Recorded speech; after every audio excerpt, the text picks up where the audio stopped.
Dans l'être manifesté, il y a une claire idée de conquête de l'espace ou des espaces, comme un merveilleux progrès humain. On perçoit la facilité avec laquelle l'être, manifesté comme humain, est facilement trompé par ces aspects de conquête brillante. Il n'y a rien de mal dans ce chemin, ni dans les artifices qui le soutiennent. Juste un rappel de l'incroyable limitation que ces choses imposent.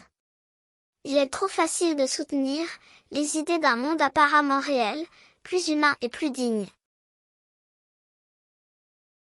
Toute analyse, un peu moins superficielle, démontre avec toute clarté la totale ignorance des vérités et certitudes qui soutiennent ces idées.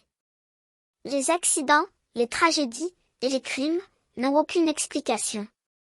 Et ils sont vus comme des aspects inhumains, incontrôlables ou, au moins, inexplicables. Le livre offre un soutien pour clarifier ces choses et éliminer leur mystère. Le mystère est vendu par l'illusion, comme l'une des choses les plus merveilleuses de l'existence. S'il n'y a pas de mystère, la vie n'a pas de charme. Le livre expose clairement que, dans la vie, l'être ne peut être souverain que s'il est souverain de lui-même. Mais il ne le sera jamais s'il accepte une offre de quiconque le subordonne à un sens, ou à un environnement quelconque. Le roi perd son royaume, en se soumettant aux offres de subordination. Les forces ne régneront que si le roi les respecte et les commande. Le roi qui ne cède pas son royaume, est condamné comme insensible, par ceux qui le convoitent. Ceux qui le condamnent dans le cercle resteront, tandis que le roi qui gouverne, vole. Il y a des dangers dans les objectifs de la plupart des fraternités. Les fraternités créent et rassemblent des êtres, créant des similitudes et se renforçant dans la propagation d'idées, conçues par des malentendus, transformés en dogmes et repères. Même lorsque les preuves montrent que rien n'est égal, la grande majorité des fraternités est soutenue par l'idée d'égalité.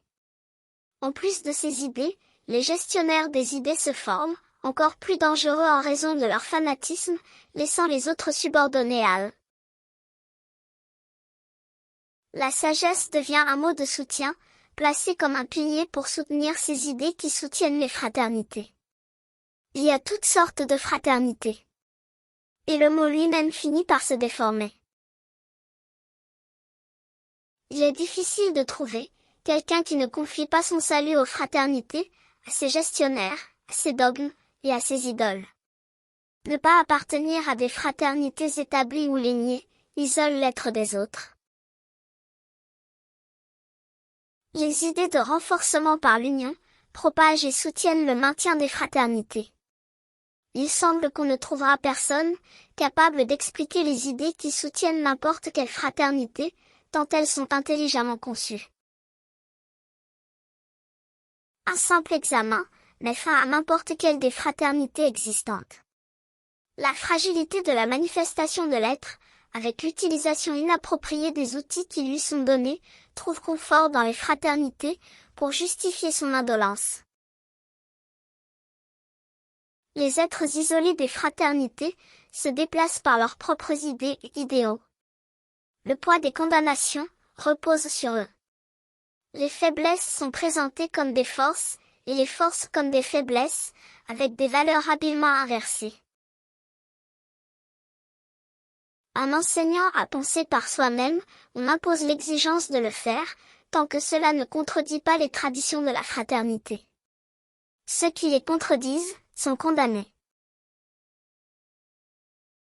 Les fous ignorent les condamnations.